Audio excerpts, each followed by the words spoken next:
Good evening. This is our annual convention, our 95th annual convention. We're here in Lake Charles.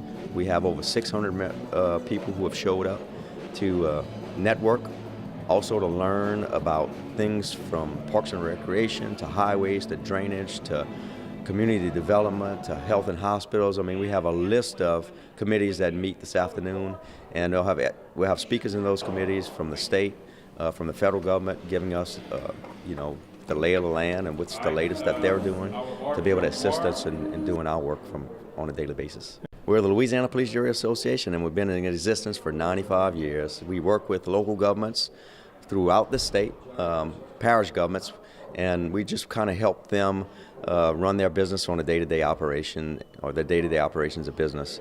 A lot of what we do is if a parish has a problem, and I'm just using an example, maybe garbage collection or garbage collection contracts. It might be a parish, maybe in East Carroll, who has an issue about how they're going to contract garbage collection.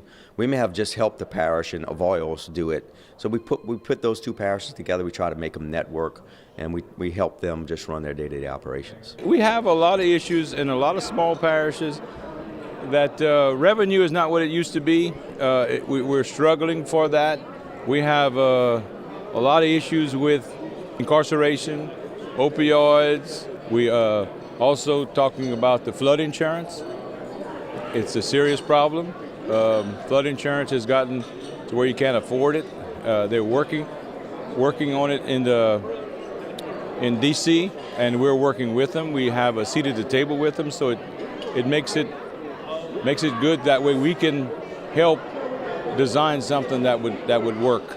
Roads, transportation. We're having an issue with the permitting problems that's going on in the state, want to take away our permits. There are roads. We've got weight enforcement going on in our parish. We don't require permits if you have a state permit. But if you come in our parish and you're overweight, over width, and over height, we require a permit. All we want to know is what route you're going to take to protect our bridges. The state's wanting to take that away from us. If they want to take the roads, we'll give them to them. But right now, that's a big issue in Bossier Parish. Flood mitigation. We've had a lot of trouble with floods in Bossier Parish, and we've had a lot of help from the state, but we're still having problems right now getting our money for our roads. We had $25 million worth of road damage. Issues that we're going to Washington on, trying to get arbitration taken care of to recover some of our funds from the damaged roads.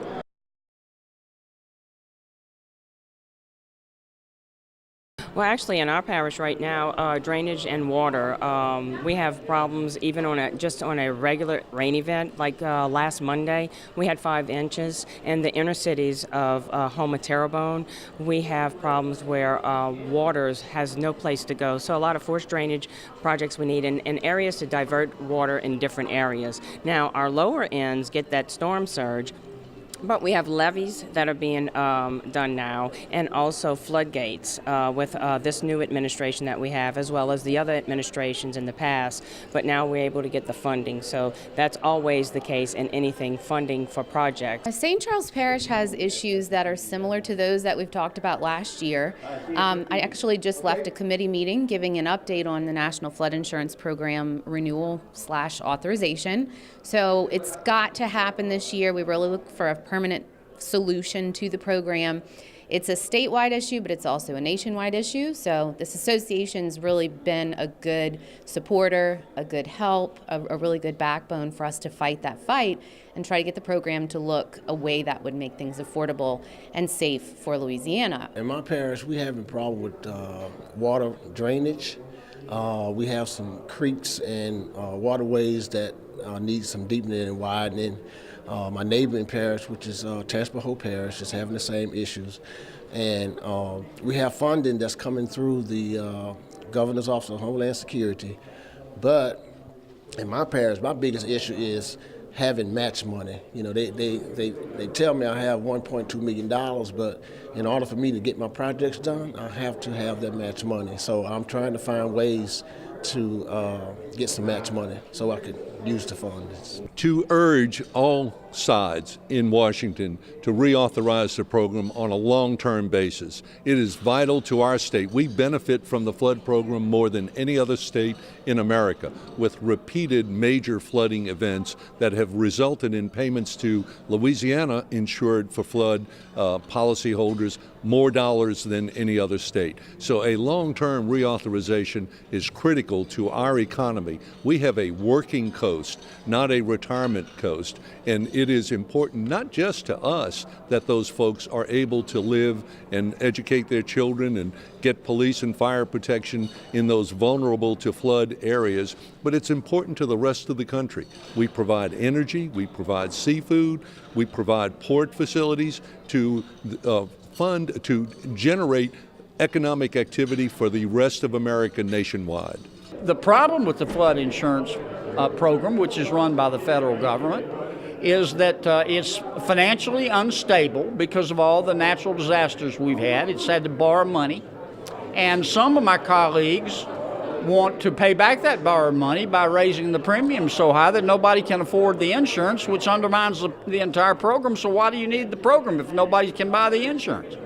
And what I have a bill, and what we're trying to do is strike a fair balance between affordability of premium and getting the program on a financial footing that can sustain itself. And the problem really that we have is some of my colleagues from other states who've never flooded, and I'm happy for them, but they think, oh, the flood insurance program in Louisiana, you're just insuring a bunch of rich people's beach houses.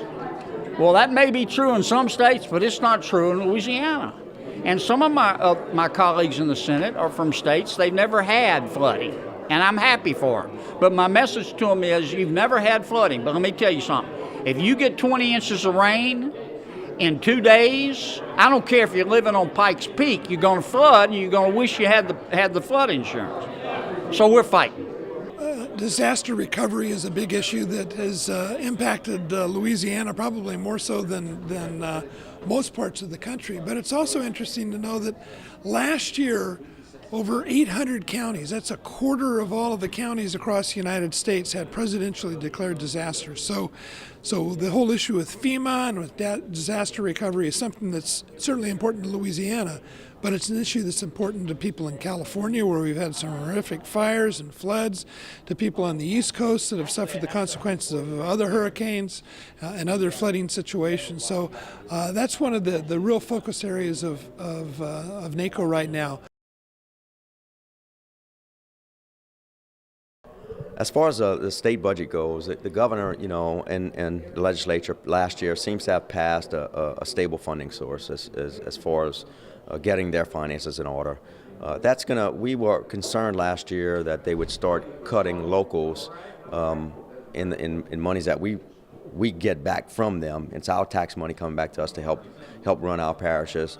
But because it seems like they found a stable funding source, we're not going to have to worry about a whole bunch this year. We have to look at every part of that, because oftentimes things show up in that state budget that we don't realize the impact, the unintended consequences, which is what we have in St. Tammany Parish particularly, because we really don't get a lot of help from the state, honestly. We've been fortunate that we have a revenue stream, 2-cent sales tax that we use for roads and bridges. So we've been able to keep up with that. But there are other things that we need from the state that we've not been able to get. I've been dealing with unfunded mandates ever since I've been on the Red Pete Parish Police Jury. They send us these things that you got to do them. We don't know where the money coming from and so forth, but we try to deal with it the best way we can. But that's something that's very unpleasing when we get those unfunded mandates, and they call it, like you say, mandatory. Let's put it that way. It's something that we try to work with the best way we can. Continue to stop the unfunded mandates that are put on the local government, whether it be prison reform, whether it be juvenile detention or whatever. But that's an issue that has to come out of our pocket, that the state just pass it on down. I want to make sure that the transportation funds are still there. The governor just promised us that he was going to take care of that, but we've got an election coming up, so all of us can be there, but we want to protect the transportation funds. few years back, the state made an effort to try to collect all of our taxes, whether property, sales taxes, and right now we collect that on a parish by parish basis because we have the authority to do that. What the state would like to see is all sales taxes go to one particular location that they would man, and they would distribute the funds to the parishes. We're at the point where we don't necessarily trust the state to be able to handle that. With internet sales tax collections now being a prominent source of funding for a lot of parishes, we're okay with them collecting those taxes and distributing them throughout the state. We're already working with a group to put that together.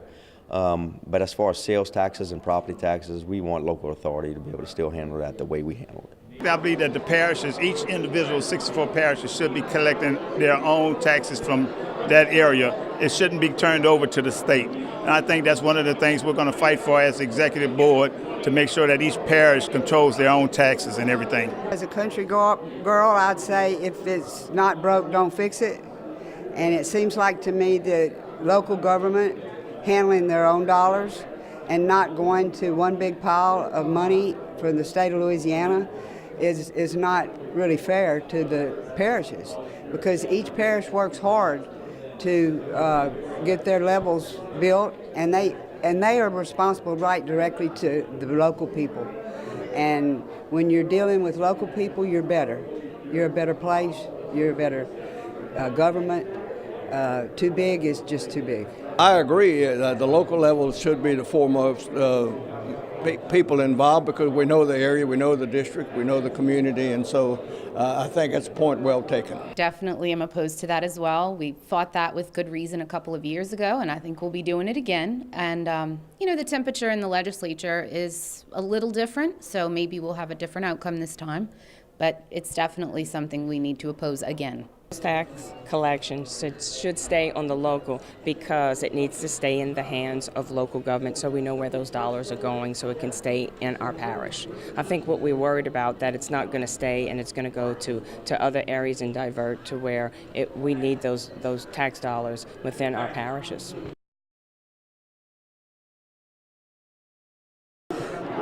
Some of the biggest issues in our parish, the number one is transportation. With the infrastructure, we in West Baton Rouge Parish, we have an intercoastal canal bridge that's about 60 years old, and it needs to be replaced. Has no money to do it now. It's rated F. And also, to get over the intercoastal, you got to get over the I-10 bridge. So I would say the biggest issue in West Baton Rouge Parish is infrastructure. Our parish, particularly our largest issue, is infrastructure. We are growing so fast and trying to get the funding through the state and through federal government to get more capacity for our highways. That's one big issue.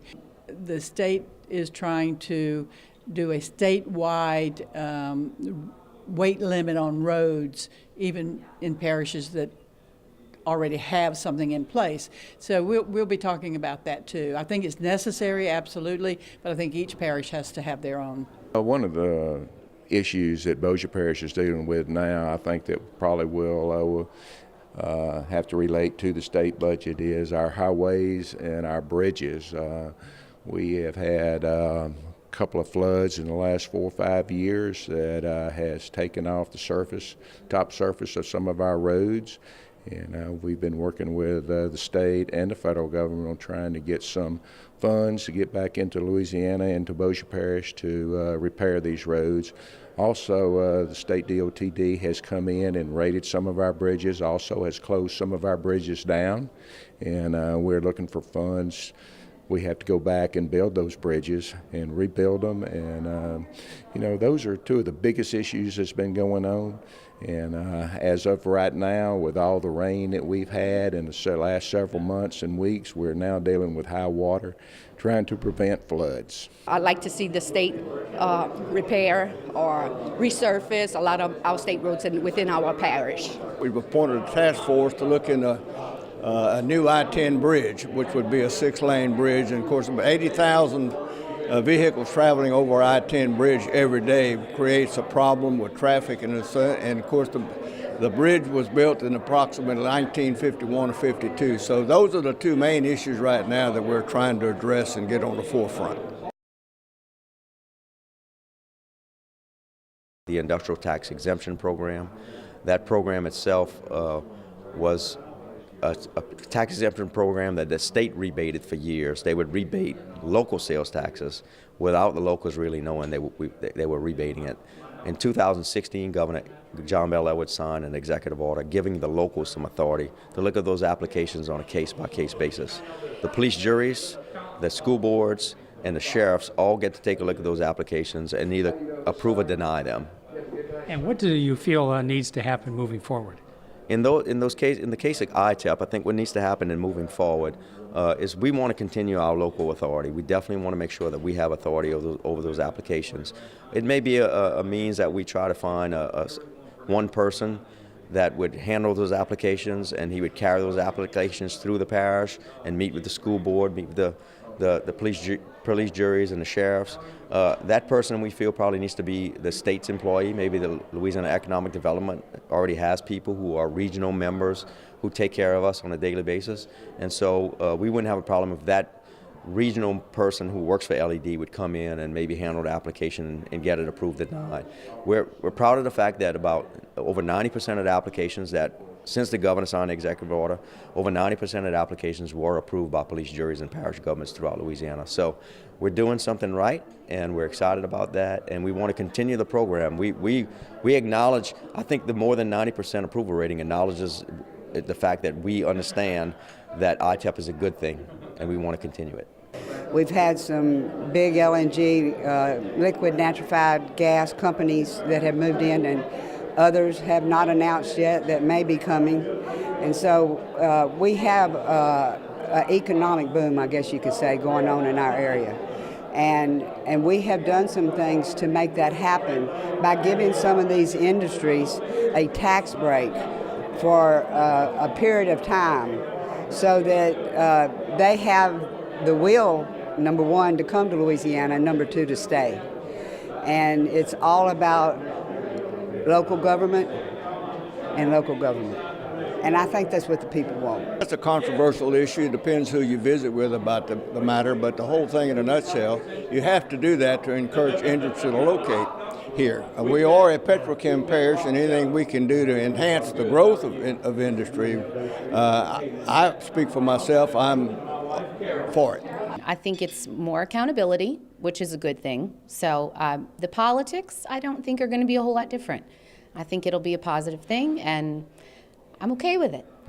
How important is local input to the ITEP process? I think local input is actually very important, and I think when the governor, signed that pen executive order to shift that over to the locals, I think it was a good move. I think locals are the ones that feel the impact more than anyone else. So for us to have that decision to be made before us is a good decision. I was really surprised and happy when we did get a seat at the table with the ITEP program. And in fact, we had about 5 of them come through our parish, and we approved every one. Most of them on the 80-20, so it gives us a little more revenue, but we fully supported it because we think it's a good thing. We got jobs, we got good industry in our parish, and it's because of this program that we having those companies stay here. Already, credit rating agencies have removed the state from the negative watch list. Last year alone, we announced 47 major economic development projects across 31 different parishes.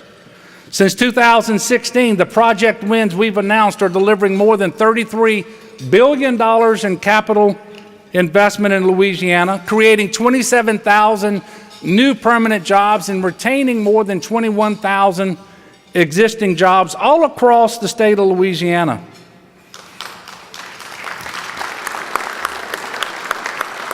Today in our great state, more than 2 million people are employed, almost an all-time high. The all-time high was actually hit in April of 2018, but we're very close to being there again. The state's gross domestic product, our GDP, which is how you measure the size of an economy, is $250 billion today, the highest in the history of the state of Louisiana.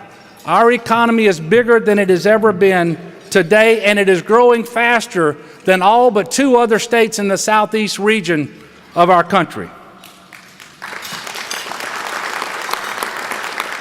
We all know that manufacturing is the engine of a successful economy. That's certainly true here in Louisiana, and we're proud that the manufacturing workforce in our state is #1 in the United States as measured by the value they add to production, and that comes from the U.S. Census Bureau. This is precisely why we have worked so hard to create a balanced approach to the Louisiana Industrial Tax Exemption Program.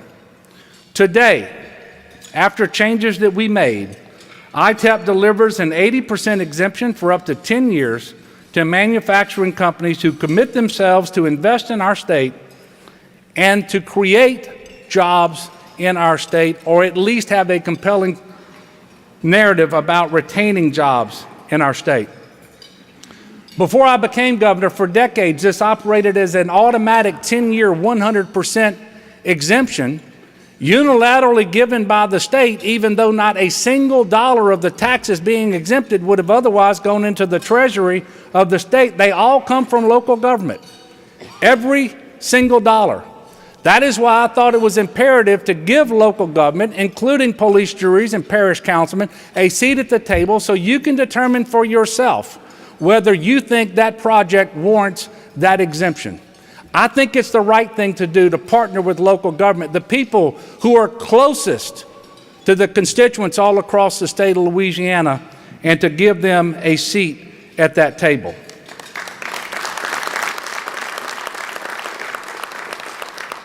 And we're going to stick to the core principles of those changes to the ITEP program: accountability, jobs, and yes, local input. And by the way, that's the way the ITEP functions all across the country. We were the outlier. And what we found out was we couldn't afford 100% for 10 years because we know on day one that that facility goes into operation, they create demands, whether it is on education, public safety, infrastructure, you name it. And so by bringing those entities onto the tax rolls for 20%, that will help you, that will help your school boards, that will help law enforcement in your parishes. It's just the right thing to do. And by the way, not only could we not afford it, it wasn't necessary to be competitive. Years before I was governor, Louisiana Economic Development did a study, and we knew that at 80%, we would still have one of the most generous programs in the country, and we would still attract all of the investment that we were getting in Louisiana. But we could do it in a more responsible, more balanced fashion that allows you to meet the demands of your constituents. So I'm proud of the changes that we've made.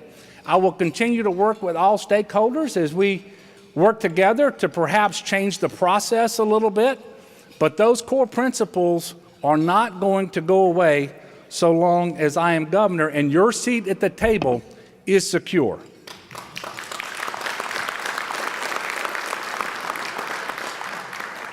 You know, we have the best workforce in the entire country. For 9 years in a row, Fast Start, which is an LED workforce development program, has been graded out nationally as the #1 workforce development program in the country. Every single economic development project we've been able to land is in part because CEOs across the country and across the world know if they invest in Louisiana, they will have the educated, skilled, trained workers that they need to be successful. And by the way, we want those workers to be our Louisiana citizens, which is why it was imperative that we stop cutting higher education year after year after year, and I am so proud that for the last 2 years we have fully stabilized state general fund support for our higher education institutions, all of our four-year institutions and all of our community and technical colleges, so that we create opportunity in Louisiana for Louisianans. We're also taking innovative approaches to Louisiana's long neglected infrastructure. We're doing things that haven't been done before. We're aggressive in seeking grant opportunities from the federal government. When other states don't have projects for the money that's been sent to them and they have to send it back, we reach out and grab as much of that as we can. We're looking at public-private partnerships. In fact, we have one going on right now, the first one in our history to deliver infrastructure in Louisiana. We also are making sure that we're taking advantage of other opportunities like Garvey bonds, where we can bond out 10% of our transportation trust fund revenue coming from the federal government for 12 years and deliver some of those high capacity projects that otherwise you will never be able to do. Things such as widening I-10 in Baton Rouge between the bridge and the split. Things like the on-ramp and off-ramp off of I-20 into Barksdale Air Force Base. And things like the flyover to connect I-10 in Kenner to the new billion-dollar terminal that comes online for the New Orleans airport in May. That's how you move Louisiana forward. And we're being very creative and very aggressive in doing that. But we should never forget, we are more resource constrained than we would like to be. Our gas tax is 30 years old. It's 16 cents today. It was 16 cents 30 years ago.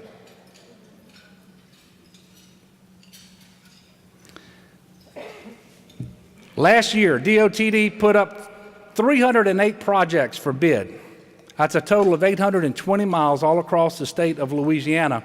And one thing that you will have noticed about me, while we came into office and we faced that largest budget deficit ever, the portion of the State Transportation Trust Fund that goes to the parishes has not been reduced by a penny, even though it is twice as much as the Constitution requires. And the reason is, I told you before I became governor that when I became governor, I would not balance the budget of the state on the backs of local government, and I have not done it.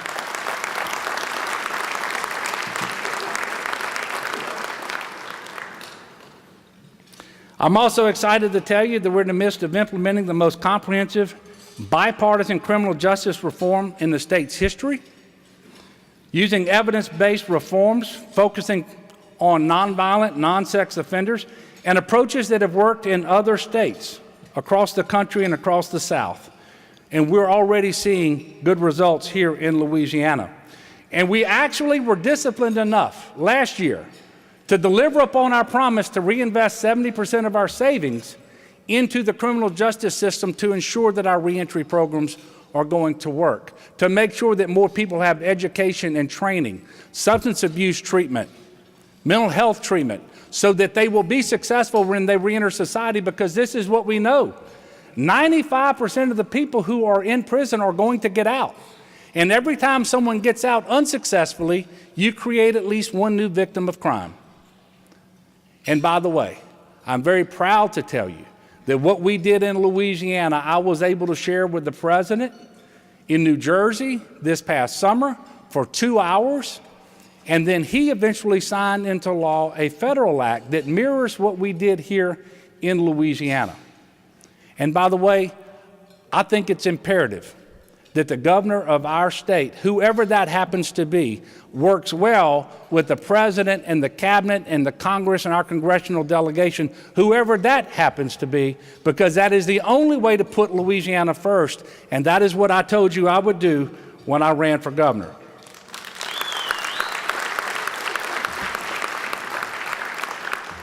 Already, Louisiana has shed its title. And I'm the first governor in decades who can stand and say this. We do not have the nation's highest incarceration rate today. And I'm proud of that. The message is we're in a much better place than we were 3 years ago. Through the bipartisan budget compromise, the stability we've been able to achieve, the economic growth that is producing revenue because we have more people working, making more money, and more businesses more profitable than before, we've actually been able to stabilize the budget. We've stabilized our investment in higher education, for example. We're meeting our obligations to TOPS. And we're doing all this after giving a $600 million tax cut from last year. And so the state has a lot of momentum. I'm excited about the future, and I'm encouraging the police jury to partner with me, and I'm going to be a good partner for them so that we can serve all of the constituents across the state of Louisiana better going forward. Because now, even though we still have challenges, we can address those challenges from a position of strength, not the position of weakness where we were 3 years ago.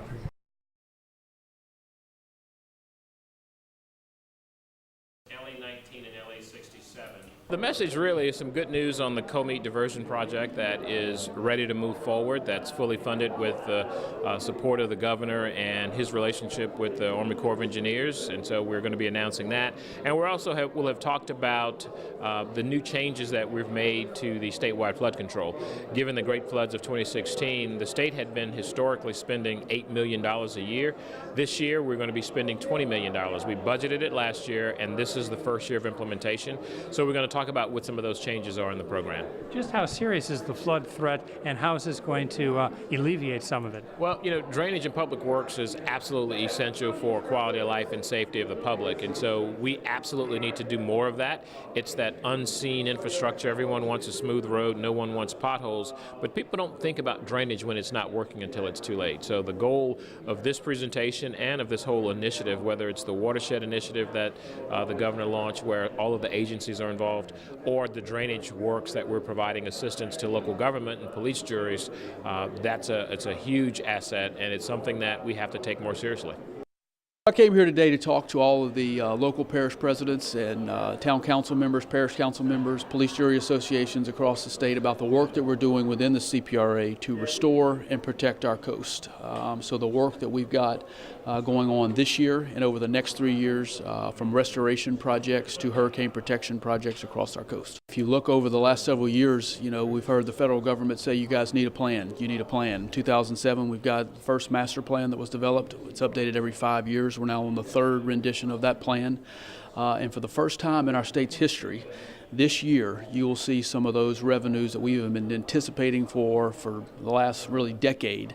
So literally hundreds of millions of dollars, billions of dollars over the next several years that must be spent on hurricane protection and coastal restoration projects across our coast.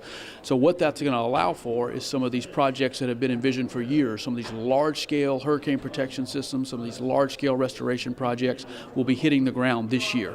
I've been building comprehensive flood histories, helping communities understand their flood history and helping them understand their risk for inundation. And then also I talked about building something new called flood information systems. It's basically a system that helps a community build an inventory of all their buildings and infrastructure to understand the height of the buildings, the elevations of what they have, and how vulnerable all that is to flood inundation. We're concerned about these stalling systems like the 2016 floods, Hurricane Harvey a little bit west of here in 2017 that have just stalled for days and dumped tons of rain. That type of thing is really makes the coast vulnerable, but also inland as well. What is your recommendation for Louisiana coastal parishes and the entire state of Louisiana?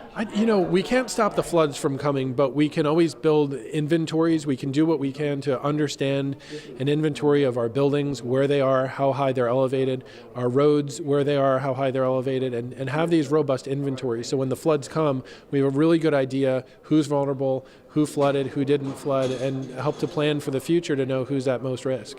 Well, our workshop today deals with everything emergency preparedness and emergency management. So we'll be talking with them today about specifically things to prepare for, and more importantly, things to do in the wake of a disaster to ensure that you take full advantage of all of the federal dollars that come through down from FEMA, and how to keep those dollars once you complete your work, disaster recovery work.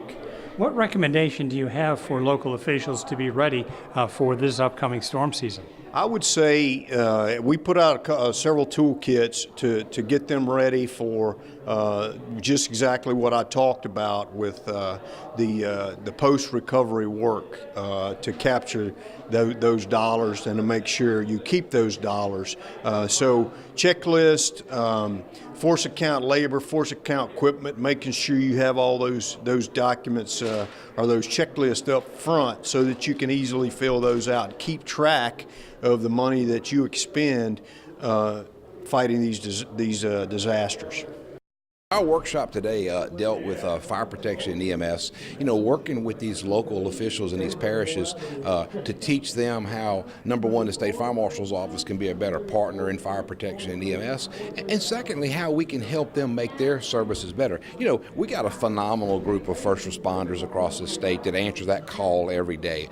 So the state working with the locals, giving ideas and giving support, does nothing but enhance public safety. So really the message today is don't look look at your fire department or EMS service as it is today, look at how it could be tomorrow, and let's work together and make it better.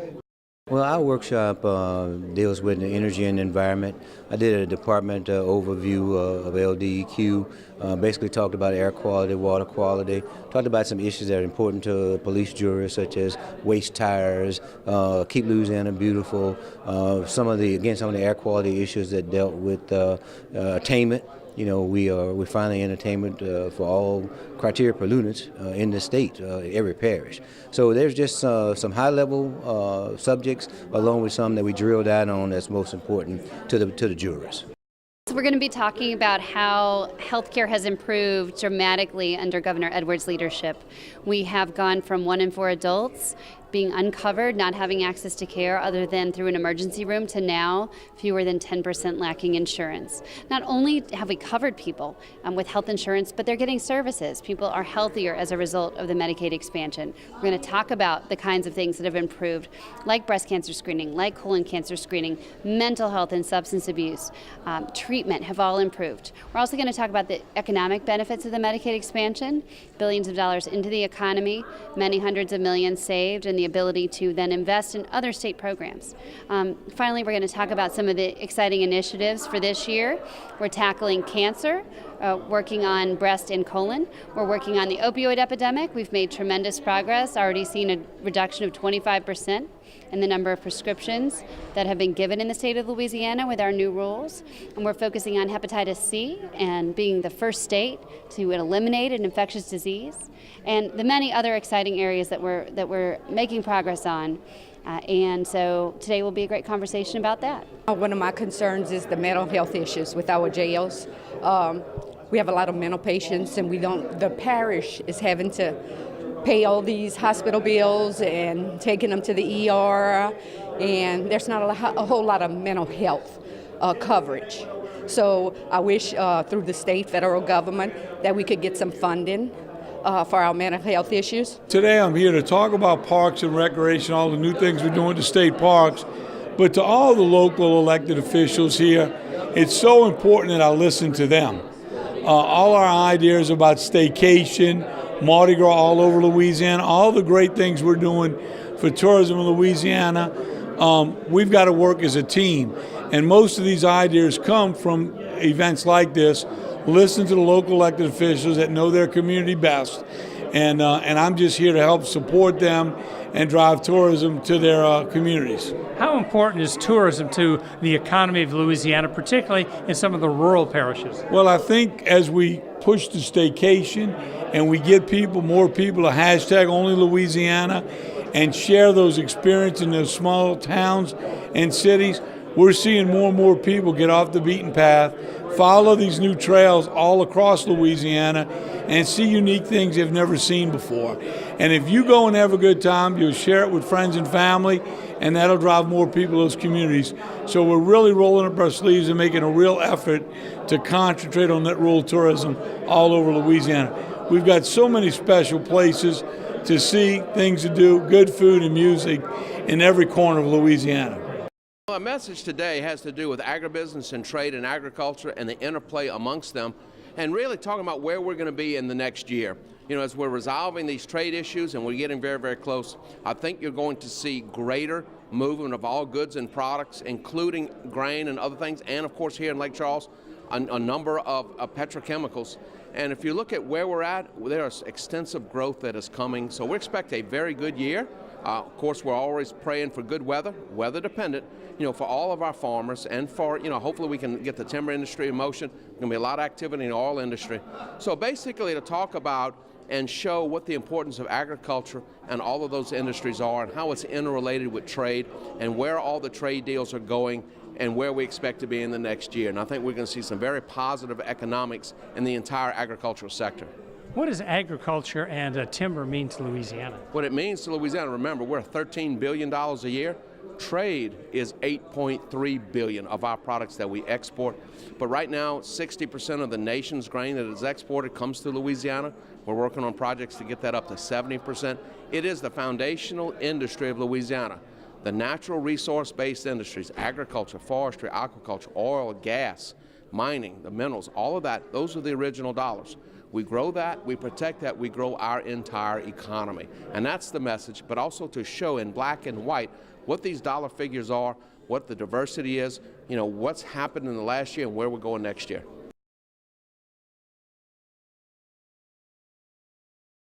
I state your name. Do solemnly swear that I will support the Constitution and bylaws of the state of Louisiana and the Police Jury Association, and I will faithfully and impartially discharge and perform all the duties upon me. State your title. As past president. According to the best of my ability. According to the best of my ability. And understanding. And understanding. So help me God. So help me God. Congratulations. Now I'm going to bore y'all because I want to tell y'all a few farewell words. It has been my honor and a privilege to serve as your Police Jury Association president this past year. Say like Roland, we were very busy, but it was a very successful session, very successful year. I love being a part of an organization where we as elected officials, sometime in large cities, sometime from rural Louisiana, always stand ready to work for the best results for our Louisiana residents. As public servants, we do our best to solve problems common to each area of the state. It has been great to work with Roland and Guy and our very qualified staff at the Police Jury Association. I want that staff to stand up one more time, please. Please stand up. Everybody wave. Everybody wave. They work tirelessly, diligently, whatever you need, whatever we need to make it happen. We thank y'all. I appreciate it. All you need to do is call and they'll be stand ready to help. The members and the board, executive board of this association, whether it be because of hurricanes, floods, or the power of prayers, they are always there.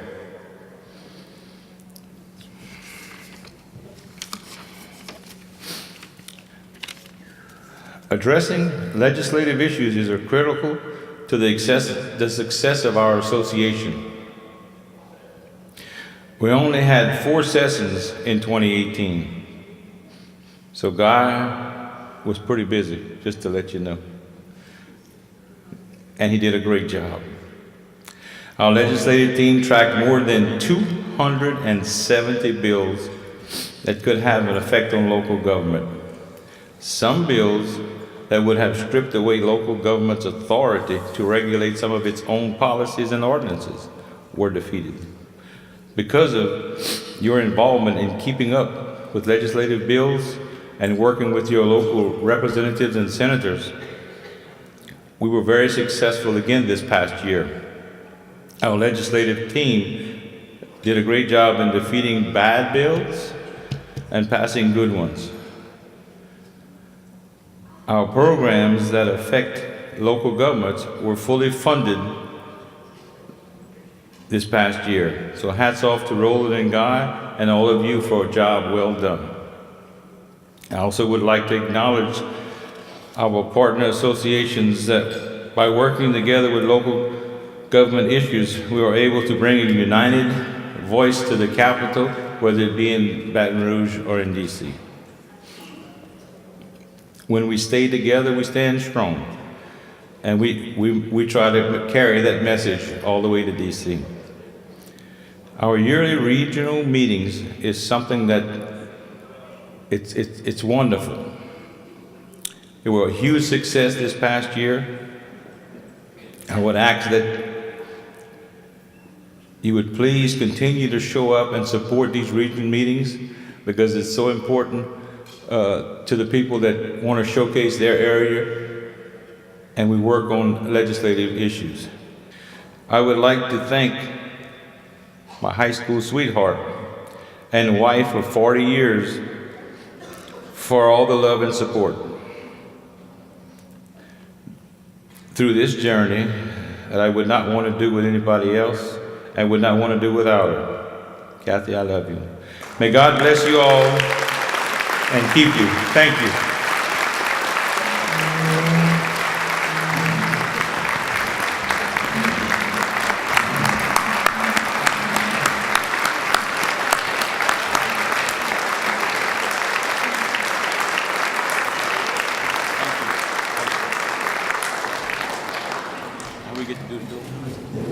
Thank you, Eric. Roland, everybody in here loves you, but they're here for the door prizes now.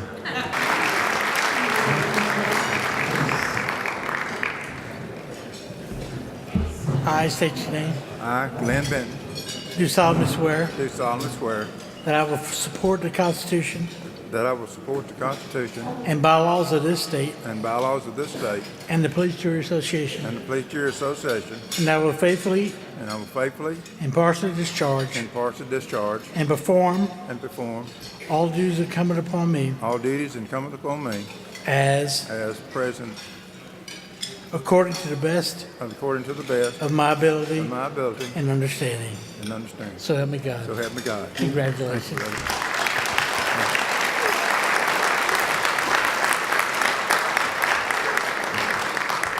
I want to thank my fellow jurors, staff from Bossier, and all have done to help me, and not only to be a police juror, but to serve as an executive board member for the Police Jury Association.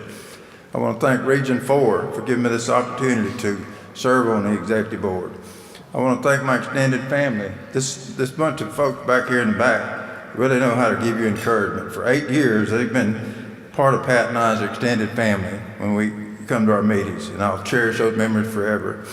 I want to thank my wife, Pat, for all the phone calls that she takes. When the people call, by the time I get around to calling them, they're pretty nice. I don't have to worry about them so much. And I want to thank the Police Jury Association, Roland, Guy, Jane, all the staff for all they do to assist us and to assist the parish of Bossier and everyone else in here for the daily problems that we come across that we have to call for assistance on. And my good friend Eric and Miss Kathy, thank you for setting an extraordinary example for leadership for this past year. And you're going to make it really hard to carry on with this convention next year, but we're going to try our best. Sure you will.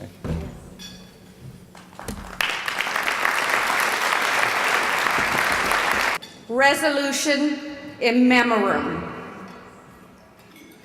Whereas the members of the Police Jury Association of Louisiana, with great sorrow and a deep sense of loss, take cognizance of the absence of certain of our fellow members who have been taken by death since the last annual convention of our association, and whereas these members have rendered innumerable public service to their respective district and parish, and to the state of Louisiana, and to the people thereof, and whereas the absence of these outstanding citizens to the public service is keenly felt as a great personal loss to their family, friends, and colleagues. Therefore, be it resolved by the Police Jury Association of Louisiana in convention and duly assembled in Lake Charles, Louisiana, this 15th day of February 2019, that the association does hereby pay tribute to the memory of Douglas Sonny Cook of Bossier Parish, Danny A. Bear of Acadiana Parish, Maxine Monroe of Jackson Parish,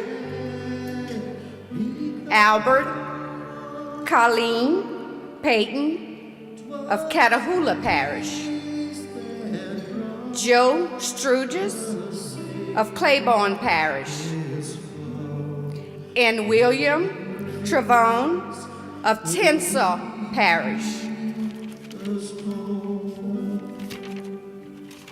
And does hereby express for its members and citizens of the state their sense of gratitude for their achievements and contributions to the public good of their local areas and to the state, and be it further resolved that when this association adjourns its 2019 annual convention, it does so out of respect and in memory of our departed colleagues, Douglas Sonny Cook, Danny Hebert, Maxine Monroe, Albert Colleen Payton, Joe Strugis, and Williams Trevone.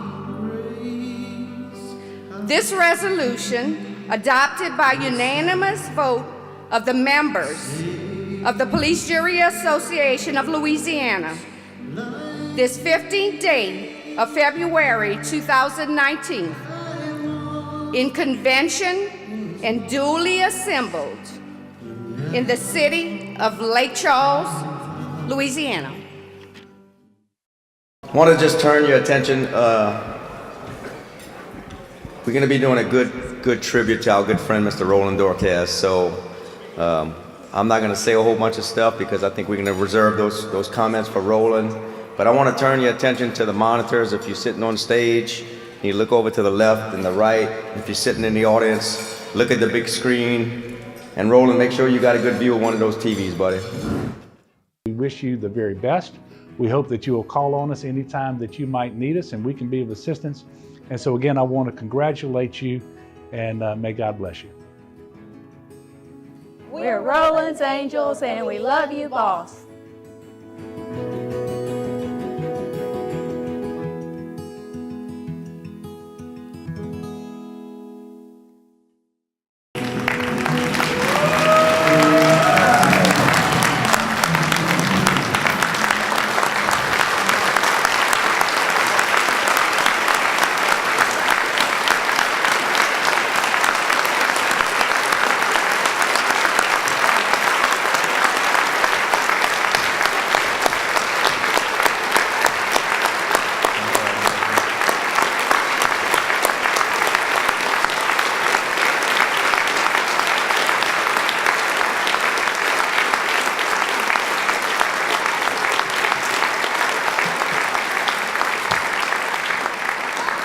Ladies and gentlemen, Mr. Roland Dorquez. Roland, would you come say a few words? Your last time at the mic.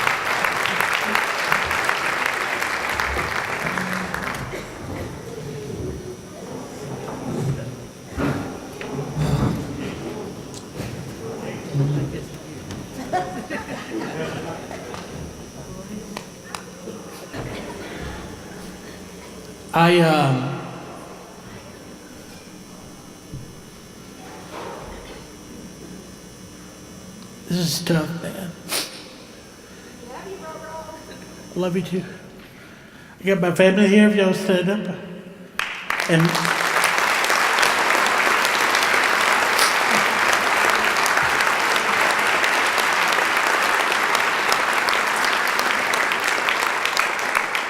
get Bud Norman. Where's Ty at? Over there. They didn't put him in the front. And put Ty in the front. He appreciates y'all letting him in the building. But I can't believe it's 19 years already. When I started as y'all directed in 2000, I was the youngest director in the whole nation, and now I'm one of the oldest. But where's the staff? Stand up.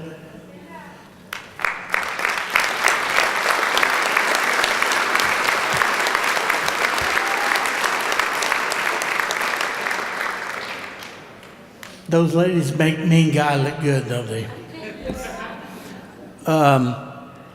And the board here, I mean, we made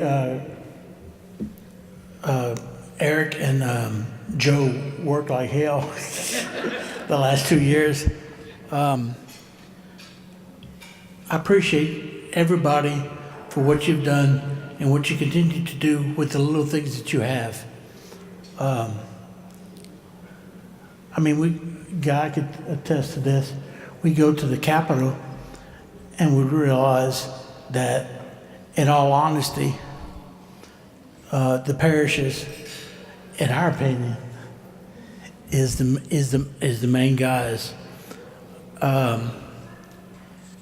You made it so easy for me to work for you. I love all y'all. Thank y'all very much.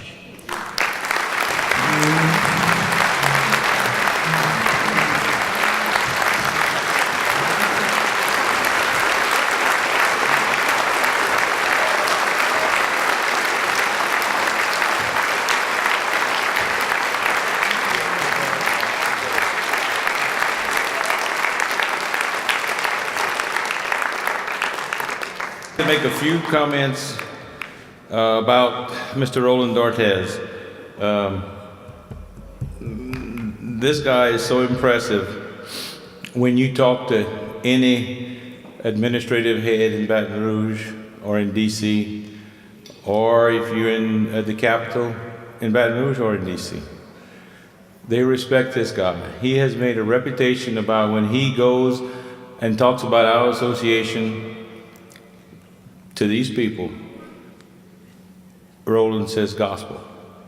That's why we have been so successful through the years in whatever we do. Sure, we have lost a few little battles, but we won a lot more. And it's because of Roland D'Artes and his leadership and his work and his honor and his word. Roland, thank you.